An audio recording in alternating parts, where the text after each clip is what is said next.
জয় বাংলা, বন্দে মাতরম। আবারও হাজির হয়েছি তোমাদের সামনে আর একটা গুরুত্বপূর্ণ ভিডিও নিয়ে। আজকে এই ভিডিওতে আলোচনা করব 17ই জানুয়ারি 2024 গুরুত্বপূর্ণ কারেন্ট অ্যাফেয়ার্স প্রশ্নোত্তরগুলো নিয়ে, যেগুলো তোমাদের কেন্দ্র ও রাজ্য সরকার পরীক্ষা আসতে পারে সেরকম বাছাই করা প্রশ্নোত্তরগুলো নিয়ে। বন্ধুরা, আপনারা আমার এই ভিডিওটা শেষ পর্যন্ত দেখবেন এবং ভালো লাগলে একটা লাইক দেবেন আর বন্ধুদের শেয়ার করবেন। তাহলে চলুন ভিডিওটা শুরু করা যাক। প্রথম আলোচনা করব 1 নম্বরের প্রশ্ন।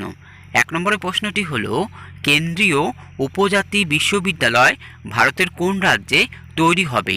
সঠিক অ্যান্সারটি হবে তেলেঙ্গানা রাজ্যে।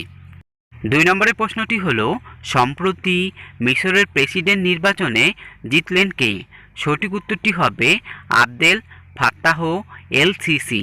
3 নম্বরের প্রশ্নটি হলো, গোয়া মুক্তি দিবস কোন দিনে উদযাপন করা হয়? সঠিক উত্তরটি হবে 19শে ডিসেম্বর।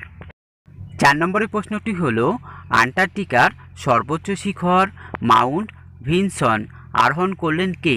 সঠিক অ্যান্সারটি হবে কেরলের শেখ হাসান খান। 5 নম্বরের প্রশ্নটি হলো, কোথায় বিশ্বের বৃহত্তম যোগ কেন্দ্র সরবেদ মহামন্দির এর উদ্বোধন করল প্রধানমন্ত্রী নরেন্দ্র মোদী? সঠিক অ্যান্সারটি হবে বারাণসীতে। 6 নম্বরের প্রশ্নটি হলো, দেশে প্রথম করোনা ভাইরাসের উপক্রম JN.1 এর আক্রমণের হদিশ মিলল ভারতের কোন রাজ্যে? সঠিক উত্তরটি হবে কেরালা রাজ্যে। 7 নম্বরের প্রশ্নটি হলো, 2024 সালে প্রজাতন্ত্র দিবস উপলক্ষে প্রধান অতিথি হিসাবে ভারতে আসছেন কে? সঠিক অ্যান্সারটি হবে ফ্রান্সের প্রেসিডেন্ট ইমানুয়েল ম্যাক্রো। 8 নম্বরের প্রশ্নটি হলো, মরণোত্তর বীরচক্র এর ভূষিত হলেন কে? সঠিক অ্যান্সারটি হবে ভাইস অ্যাডমিরাল বিনয় রায় চৌধুরী।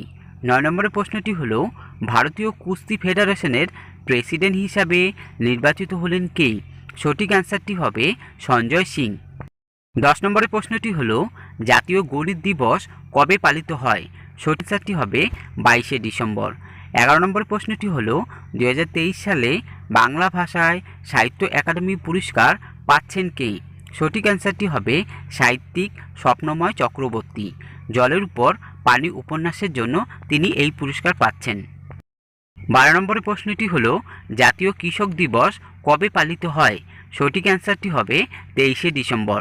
13 নম্বরের প্রশ্নটি হলো, উত্তরপ্রদেশের অযোধ্যার আন্তর্জাতিক বিমানবন্দরের নাম বদল করে কি রাখা হলো?